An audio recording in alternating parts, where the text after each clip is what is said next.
Hello and welcome back to the East Coast Experience. This episode is going to be called Mental Health. And before I delve into the episode, I just want to clarify, I am not a psychologist. I'm not a psychiatrist. I do not have any qualifications to talk about mental health. What I'm going to be doing is just giving my experience and things that help me along the way. Now, that begs the question, why listen to me? And why even listen to this podcast? This episode, I mean. The reason why I ask that question is because when I look at listening to somebody else, majority of the time, I'm looking to somebody that I admire. And when I think about this, I don't feel like I've done enough to earn the admiration of just about anybody. And a lot of the time, success in a monetary sense or fame or something like that, or notoriety is what normally allows someone to listen and take advice off of somebody else. So back to the question, why listen to me? Well, the reason why I think this podcast would be helpful to somebody is because as I've gone through this journey of mental health, anxiety and depression, and going through those sort of things, is I've noted and journaled and tried to understand every point of my journey. And will my journey be different to yours? Definitely. But I think a lot of the things that I have here are universal. A lot of it's going to be mainly targeted to men. But once again, a lot of the things that I'm going to go through today are universal. And I don't think I'm going to get it through all of this in a podcast. And I don't tie myself to any of these opinions so deeply that no one can ever challenge them. I would love to be challenged on anything I say. So why listen to me? It's as simple as I found something to work that worked, and I'm looking to share that. And I hope that one person gets value out of this. So what I want to do is briefly touch on two moments in my life where I actually, for the first time, realized that what mental health was. So the two instances that first come to mind for myself, the first one is with anxiety. Now, I think the two go hand in hand, but when I first ever experienced anxiety, I didn't even know what the word meant. How crazy is that? So the first time that I ever experienced anxiety, I was actually asleep. And I woke up to a gut-wrenching feeling in my belly and a tightness in my chest, which felt like a heart attack. And I genuinely thought I was having a heart attack. You remember, right up until this point in my life, I think I was roughly 22. Life was sunshine and rainbows. It was brilliant. It was stress-free, fun, just, how life is when you're that age. And when it happened, what I had was what they call a nocturnal panic attack. So I had a panic attack in a dream because I was in a stressful environment which caused that. But that's besides the point. I had a panic attack in my dream, woke up to the panic attack. I thought I was dying. I called an ambulance. I tried to get a sleeping pill. I just wanted it to stop. And from that point onwards in my life, I swear to God, everything changed. I was more nervous in day-to-day interactions. My parents, I remember my mum said to me something, I was always the funny, happy-go-lucky kid. That kid died that day. But the biggest thing that I want to highlight here is that I'd never even heard of it. I didn't know what was happening. And that's the most scariest part, because it's like an invisible being is attacking you, and there was no education around it. There was nothing. How crazy is that? I'd never even heard the word. And then the first time that I truly felt depression is I heard this, and there's an awesome, it's not a quote, but there's this awesome YouTube video I watched on depression and the difference between sadness and depression. So sadness is, you're conscious about the thing that's making you sad, like your dog dying, and you're upset about that, and then you get over it. Depression is, you don't understand why you feel low and sad, and you don't know how to overcome it. So those are the differences. And this is, if anybody's truly felt depression, well, I believe everybody does to a certain level, a certain degree, but it's terrible. I was the happiest kid ever. I'm telling you, it was a ball of laughter. And I remember thinking when I was about 19, I heard about someone committing suicide, and I couldn't even fathom it. Like, why would you kill yourself? I remember I was sitting there, I think I was eating pizza. I was like, you could just get a pizza. And, and I got so much joy out of just eating that pizza. I couldn't understand why someone would kill themselves. Then 6 years later, I could 100% understand.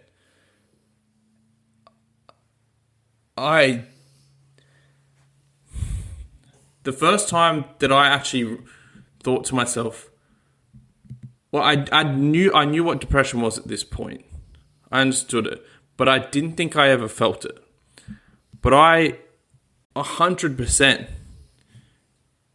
in a couple of instances in my life, I think one time I thought about just more a self-harming type of situation, but another time I thought this would be so much better if I just died right now. And no matter how much I get away from that, no matter how much my life moves forward, I still think back to that moment. And I'm glad that I didn't do anything, but I could understand why that version of me would have done it.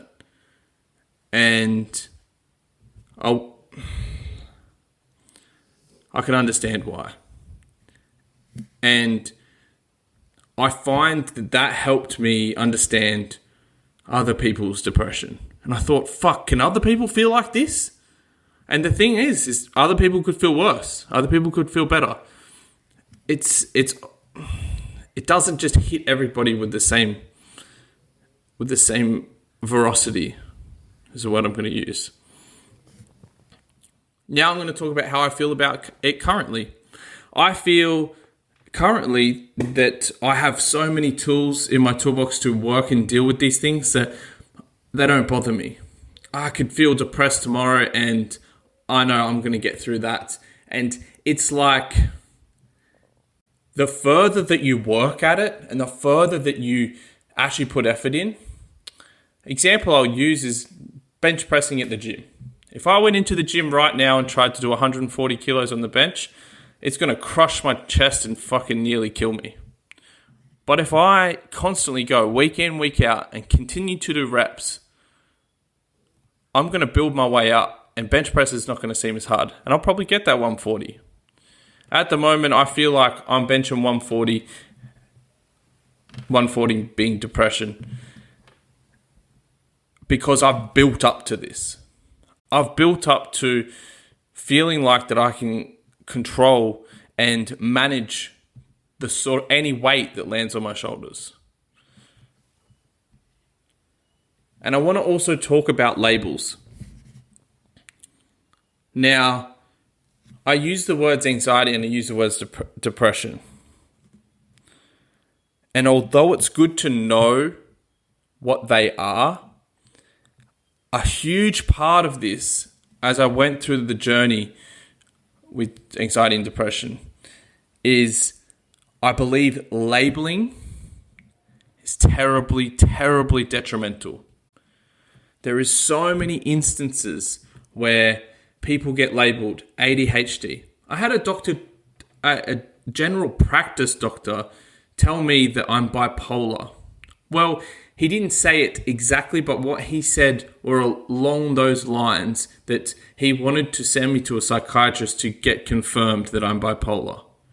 I look back at that and what the fuck is that helping, mate? Labeling yourself as depressed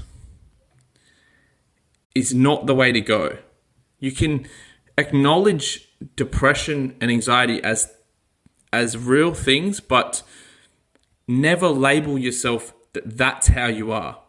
Because labeling... Now, once again, as I say these sort of things, these are just things that have helped me. Take it all in your stride. I hope to not offend anyone here. But these labels that doctors, general practice, psychiatrists give you are fucking terrible, because the biggest problem with that is that throughout my life and throughout this journey, I've been in hospital where they've said that this is the illness that I have. Now, if I believed that then, I wouldn't be where I am now. I'd still be curled up in a ball. I'd probably be dead, actually, because I wouldn't have been able to keep living like that. I would have definitely ended my life. Don't tie yourself to these labels. I see the ADHD one all the time. It's like, what, because this kid has more energy? Fuck yeah, give me ADHD. I want that.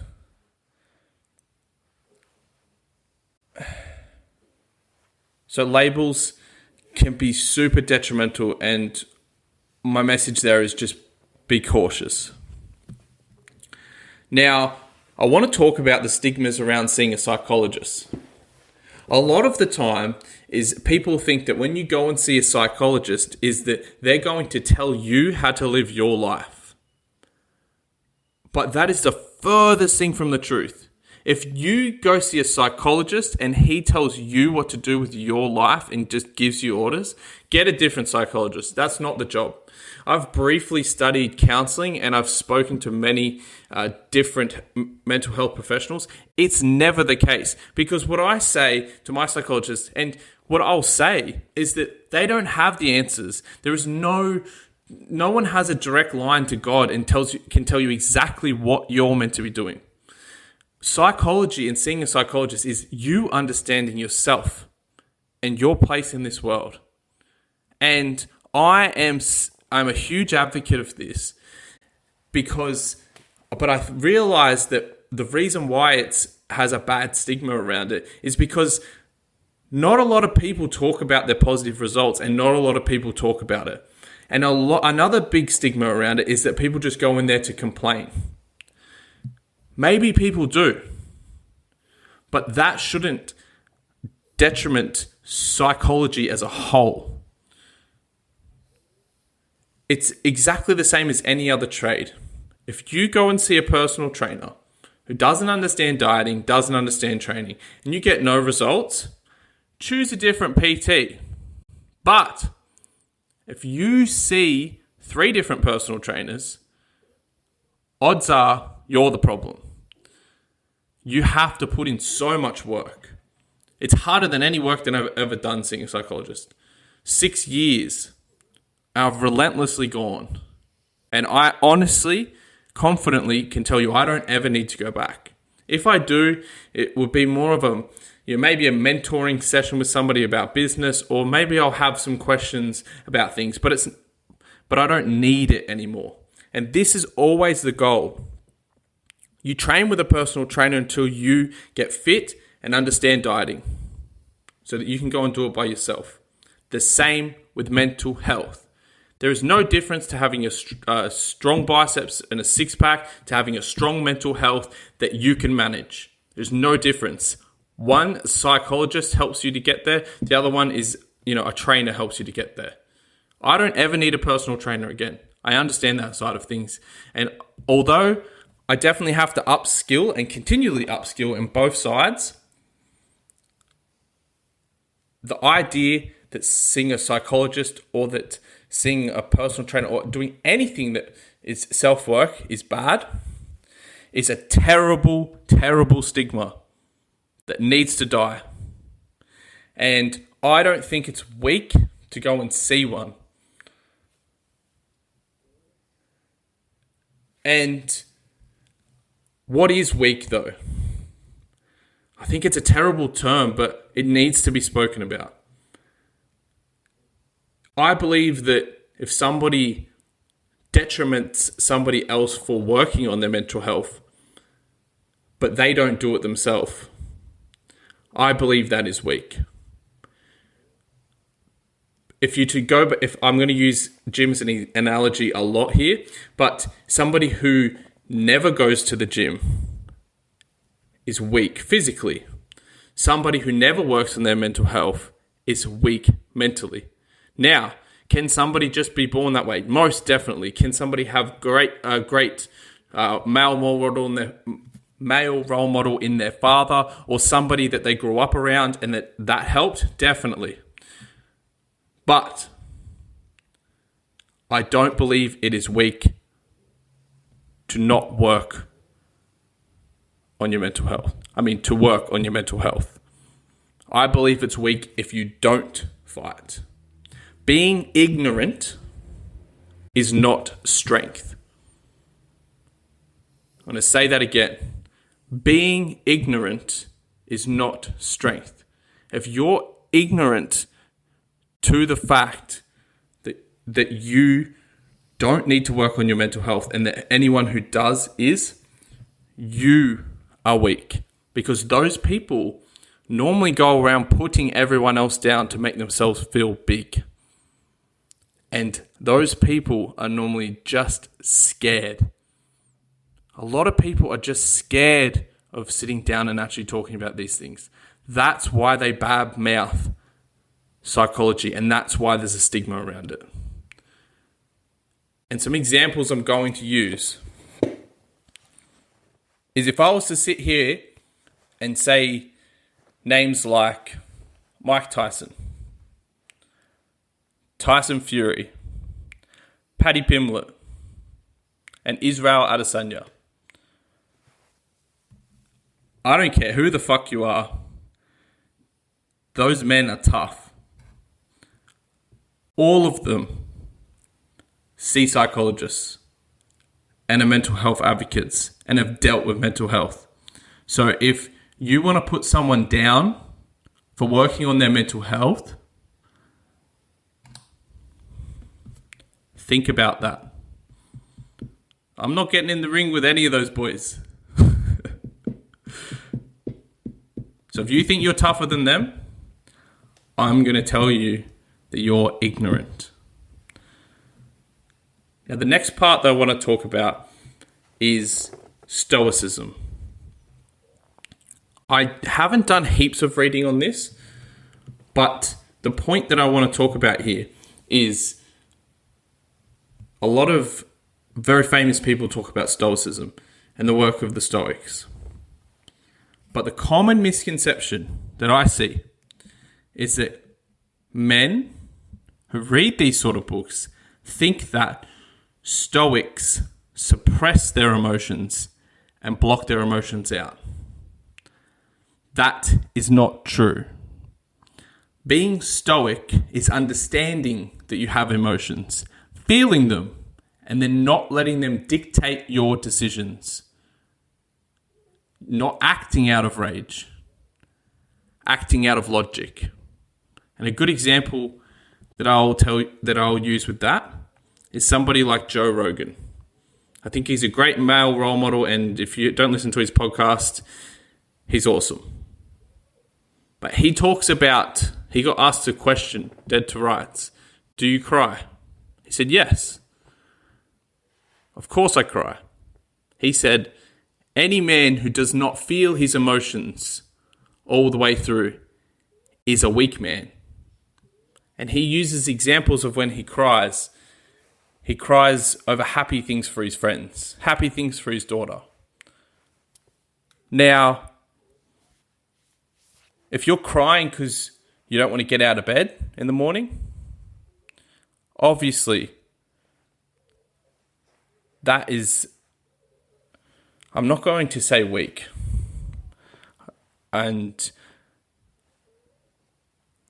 that is a different set of circumstances. I'm going to keep moving forward. All right. Toxic masculinity versus actual masculinity. Now, I believe that toxic masculinity are these people, these guys who suppress their emotions so much that it seems like they're quite stoic and it seems like that they get stuff done. But their masculinity works at a detriment to the world.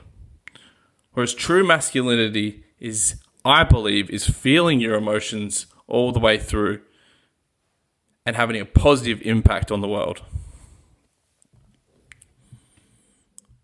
Right. Now, I'm going to go through a bunch of things that helped along the way with myself. First things first. I think seeing a psychologist is great, and I definitely recommend it to everybody. But before going down that path, some things you can look at. One thing that I never realized is just simply getting blood work done. Now, there's a couple of things that will give you low mood, low energy, and can also make you feel depressed without you even realizing. Now, some of those things are B12. If you have an extremely low B12, you're not going to feel as active. Vitamin D is a massive one. Testosterone for men. This is huge. Honestly, I'm going to be delving into why I don't like general practice doctors, but if you have an extremely low testosterone as a man, now this can happen genetically or it can happen through the use of performance-enhancing drugs. If you have a very low testosterone, you're going to feel like an empty vessel, and maybe you could be happy, but I tell you what, it's fucking hard. I've gone through periods of my life when I came out of hospital after being very sick, which for some reason suppressed my testosterone and I couldn't get it back. It's terrible. And also iron. Being low in iron can make you quite sluggish too. Now that's more for females, but it does happen in men as well. Now, training. I think every single person in the whole world, you have to train. You have to, even if you don't like weights, weight train. Any sort of physical activity. If you're depressed, if you're feeling depressed and you don't train, please, I beg you, just do some form of exercise. Exercise is such an underrated thing. It's so underrated.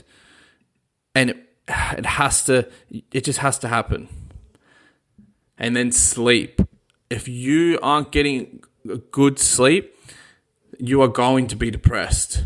It's not a given. Like I said, each one of these things that I'm going to be going through are all helpful things as I went through this process.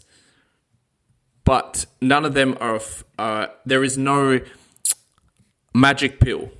I believe that if trying your best to do all of these things, or at least implementing some, will definitely help.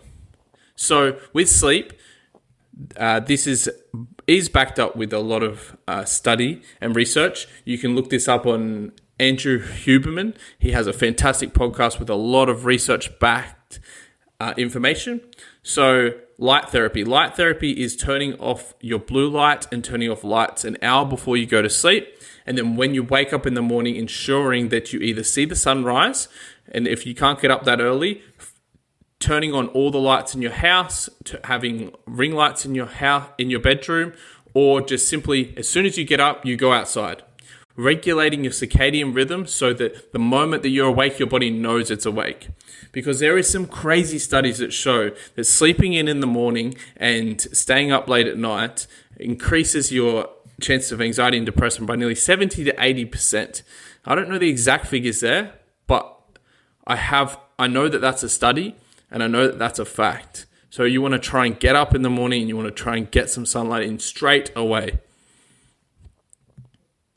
And then this is just another little helpful tip, is that if you use a lot of caffeine, is to delay having your first coffee. So you want to try and have your first coffee 60 to 90 minutes after waking up, because that allows your body to create its own cortisol, which is going to help with anxiety, mood. And see, a lot of the times with depression, it can just be low mood and low energy, which really is what depression is. And then journaling, it sounds so cliche to say these things in this sort of process, but journaling, honestly, for the past 6 years of seeing a psychologist, I've been journaling. And if you can journal when you're happy and journal when you're sad, and then read back over those notes, you're going to have a lot better of a chance to being happy, because you can actually analyze how you're feeling in those instances. And you can self-assess. And when you journal, you're almost doing a therapy session with yourself. Because with all of this, you have to start understanding what makes you tick. You can't look out into the fucking world and just do what other people are doing.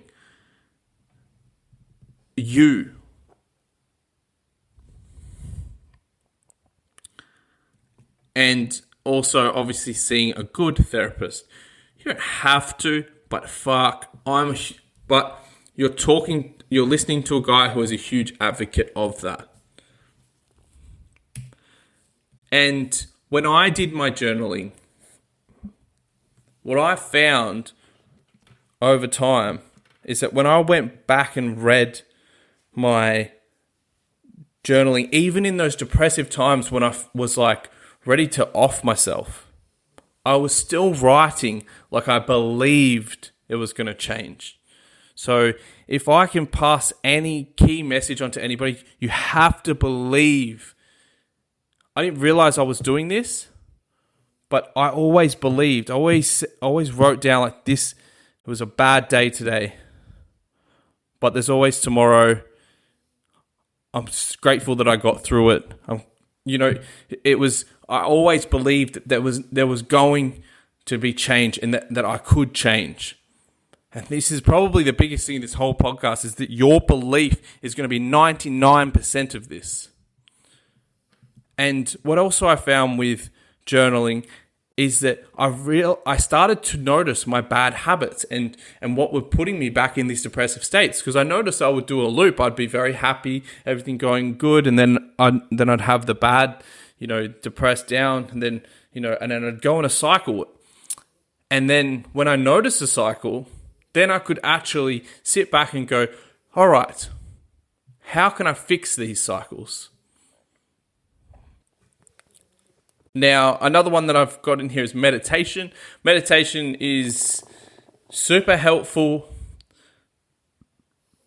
when you're going through anxiety. And I think that meditation is a good management tool for if you're at the peak of your anxiety at the moment. I don't meditate all the time now. I don't feel like I need to. But I'm a huge advocate for it. But I understand that if you're more prone to the anxiety side of things, meditation is honestly, it's amazing. And and people try and complicate meditation, but it's simply just sitting silently. There's a great quote that says, "The world's problems all stem from a man not being able to sit alone by himself in a room with his own thoughts," which is so true. Which is so true. On the friendship side of things, I know this is cliche and you've probably heard it a million times, but you want less friends and more quality friends. If you've got friends that are constantly putting you down and don't want to see you do well, they're only going to hinder this process and your progress. And don't quit. I know you may have a bad day, you may have 10, but You never want to accept and you never want to quit. There is no, always just continue to believe. Continue to believe. Even when you don't believe it, you just got to keep on telling yourself it's going to be all right. It's going to work out, because you don't need to convince the world of that, but you need to convince yourself, because you're the only one that needs to believe that this is going to work out. Now, antidepressants. What I found with antidepressants is that I took them for 4 weeks and then I got off of them. I found they were helpful in that 4 weeks because part of me thinks that it was just a placebo, which a lot of drugs are.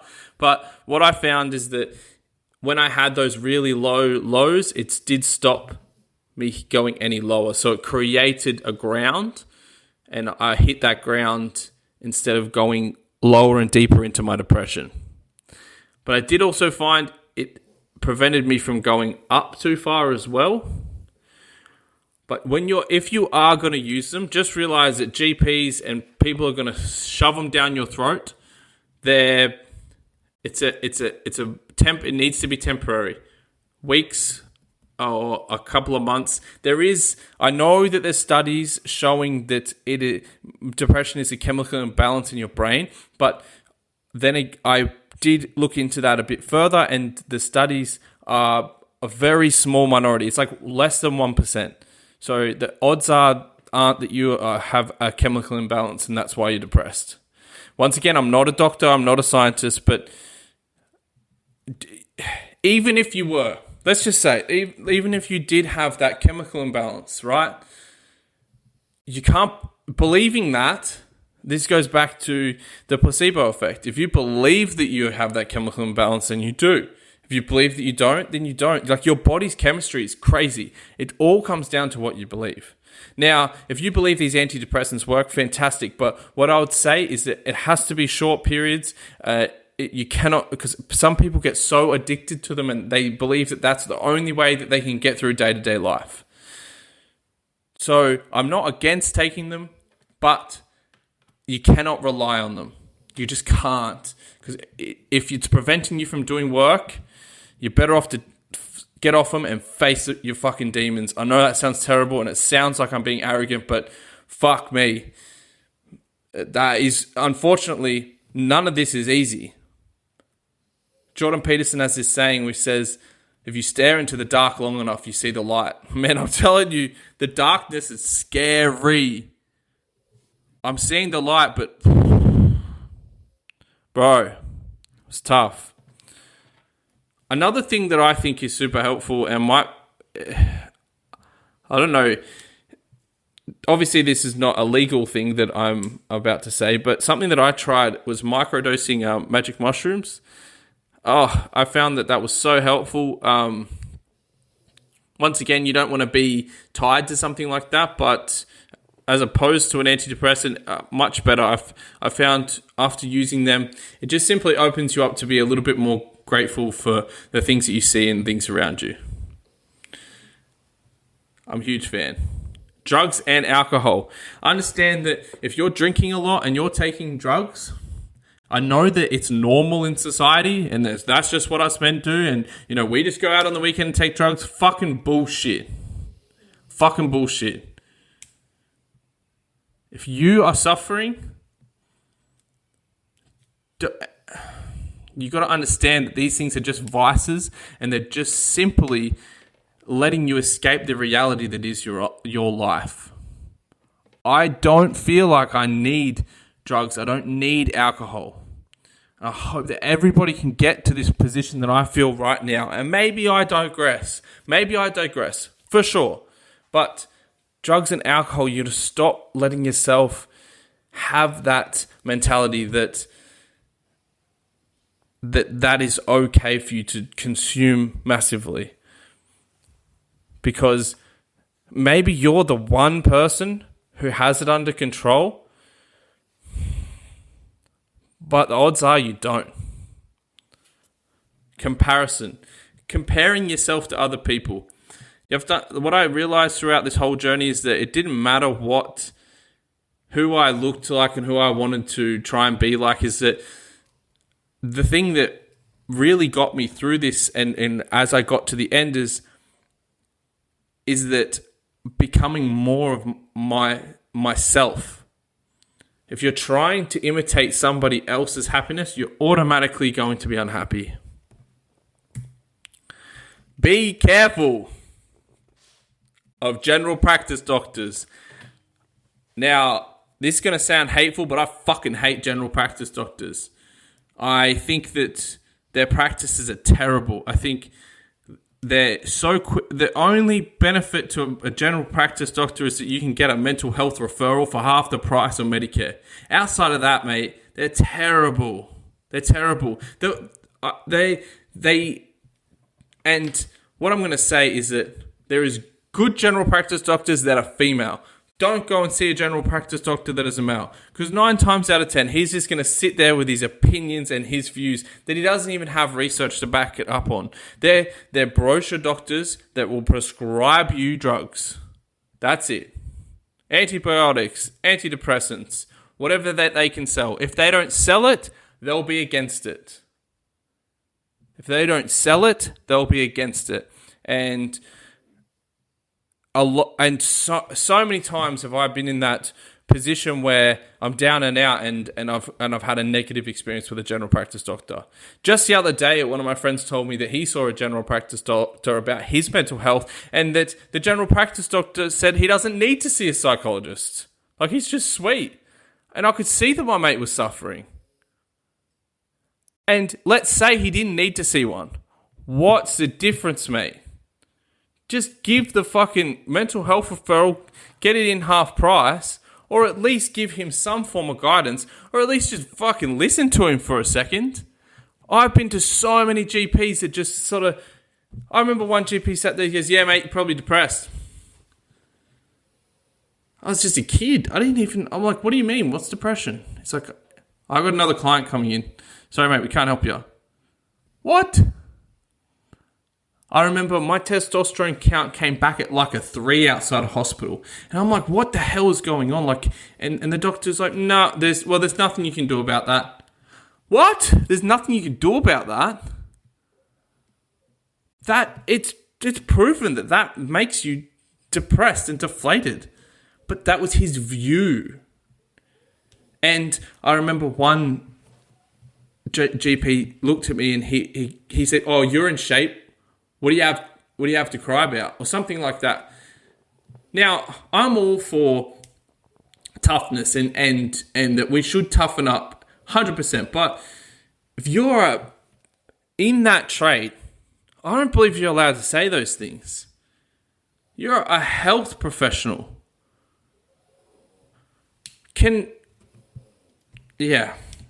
So be careful of general practice doctors. Be careful of what they label you. Another thing that happened is that I came out of hospital and I had this rare muscle disorder, which doctors and general practice doctors were telling me that it is what it is. They told me that I can't go to the gym, that I should just resign to the fact that, it's light, strenuous activity for the rest of my life. But after going back a few times, I challenged them and I asked them, well, how do you know this? And they're just basing it off of my blood test. They had put no research into it. And it took me to go to a female doctor who was open to the fact to actually tell me, hey, look, we don't study this stuff. Here's a good overseas doctor who studies it. And then I paid for that overseas course and then I understood it better. So what I'm trying to say is that you have to be careful. Because even a doctor can give you a detrimental label. Keep doing your own independent research. Don't take it at face value. And the thing is that if I would have believed them that I had this thing that they said I had, and they had the blood work to back it up, and they could show me my CK levels were through the roof every single time I would train or do strenuous activity, I would still be that depressed, depleted version of myself. But I just said, nah, I don't believe that's what's going to happen to me. I said, I'm going back to the gym next week. And maybe I lift 1 kilo. And that's what I did. I did 1 push-up a day. I lift 1 kg a day. And I just progressed. It took me 3 years, but I did it. This is where it might be written plain as day, and it might be a doctor telling it to you. But fuck that. It's never done. You're never done. And what I also realized is throughout time is that I was always looking for external things to make me feel whole.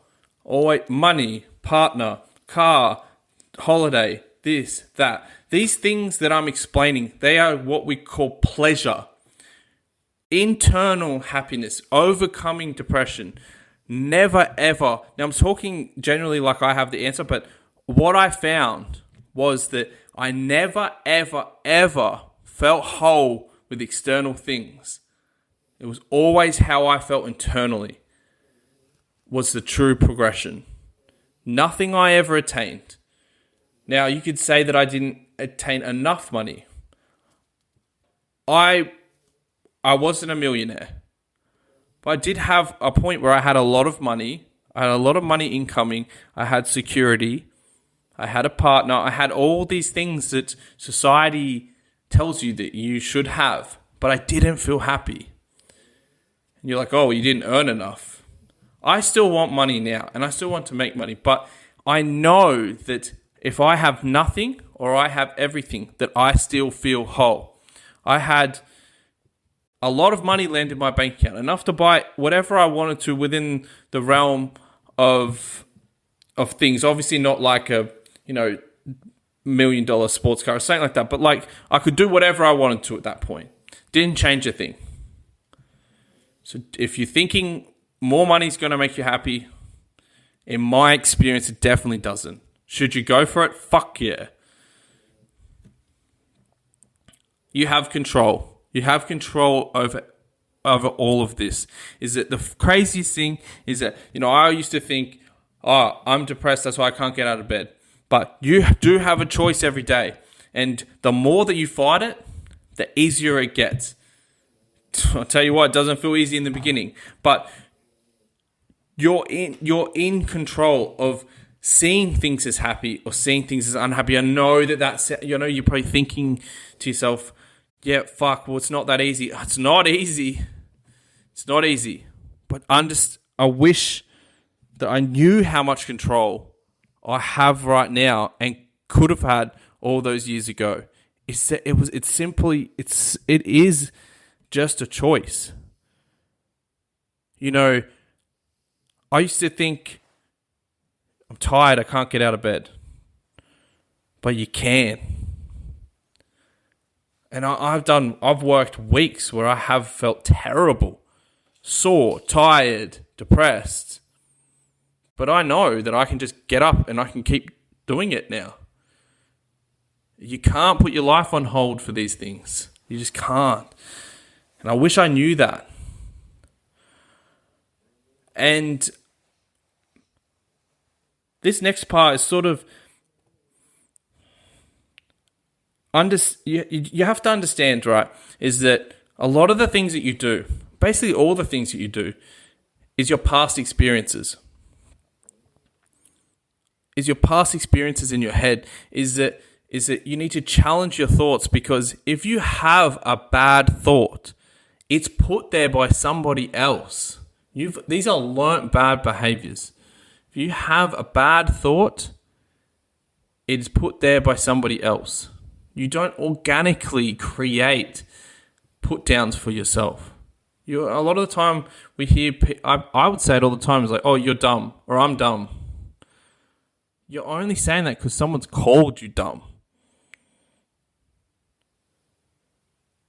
A lot of what you do is your past experiences, and this is why psychology, I believe, is so helpful, is because you get to understand those past experiences and why you do what you do, so you can change them. And that's what I've come to. something else that I did that I found was super helpful was writing down the worst case scenario of my life. A lot of the time when we write goals, we write the best case. I'm writing down, there's actually studies to back this up too, is that writing down the worst case of your scenario of your life is more motivational than the best. And I just want to reiterate the point of challenging your thoughts every single day. I thought for so many years that I was crazy. I thought so many years that maybe other people are right. Maybe I'm not smart. Maybe I don't have it in me. Maybe I am just lazy. But it's not true. It's only as true as you believe it to be. And I'm going to start wrapping this up now. I want to share a quote. It says, be objective towards yourself and subjective towards the world. You want to figure out, and I'm going to explain that quote. You want to figure out your actions only. So much time is spent blaming others, fixing others, trying to put someone else's life back together. But you don't understand anyone else. Because fuck me, I don't even understand me. 6 years of doing this psychology and I feel like I've broken through. I'm still sitting there trying to figure things out because I know it's going to be forever. You're going to be objective towards yourself and subjective against the world. Figure out yourself. Figure out yourself. We love fixing everybody else. But what I realized is when I would do that is that was just my own insecurities. You can't change how other people act. You can only change how you react. Someone may be doing something wrong. And you may be correct in saying that.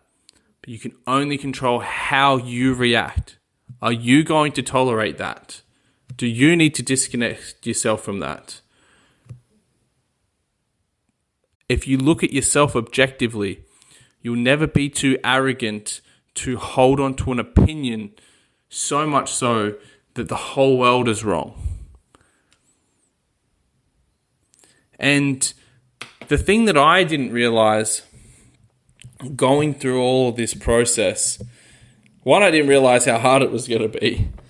But the other part is how much it benefits your life and everybody in it.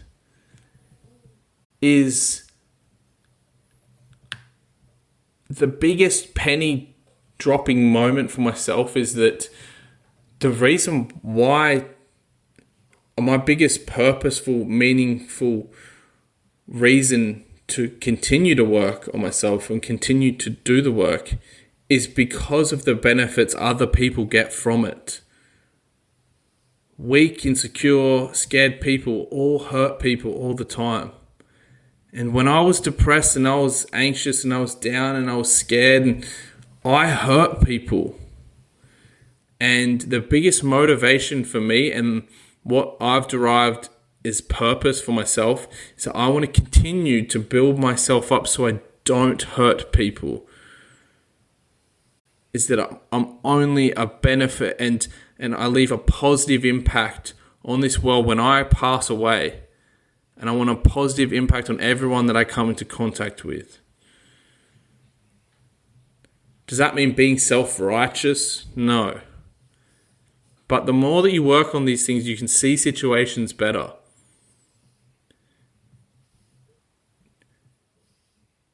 Yeah. Now I hope that somebody got something from that. Now I feel like that I went through this whole psychology thing, and if he was like a PT or anything like that, I'd be shouting him out left, right, and center. The problem is that he's a the psychologist that I've seen for a long time, and now like you've seen through this whole podcast, is that there's lots of things that come into play, and I'm probably missing a heaps of them. There's a lots of work that needs to be done. It's not just the psychology, and there's not just one answer to why I feel like I've made it through this, and I feel very good. But I can't shout him out because one, I think actually the reason I can't shout him out is because he's completely booked. He doesn't take anyone on anymore. And what's so crazy is like, you got to remember, these psychologists and these people, they don't get paid very much money. They're doing a great service and a great act. I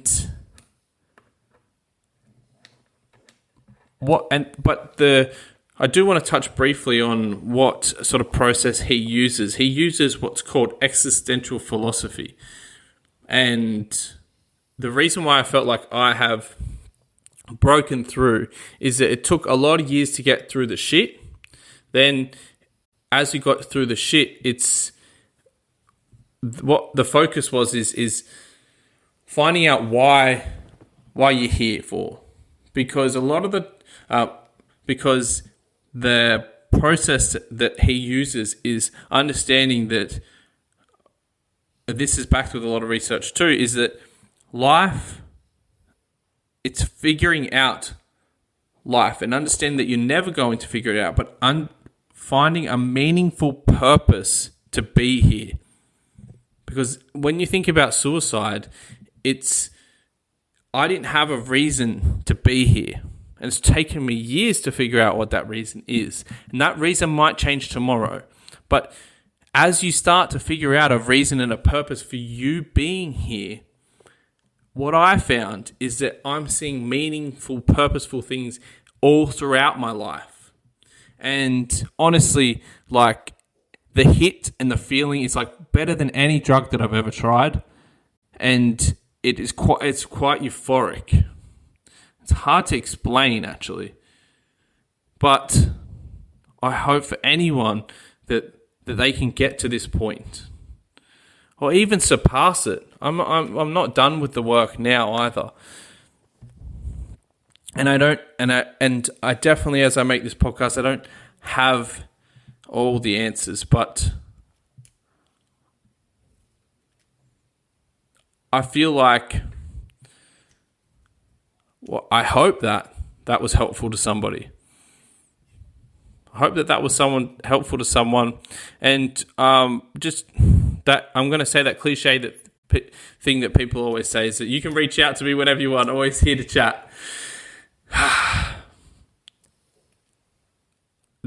Are you okay? Are you okay? And ask your friends. And I love that. I love that, promoting, talking and stuff like that. But if you're listening to this and maybe you don't suffer, but maybe you want to do something about it, here's my opinion on that situation, is become a better listener.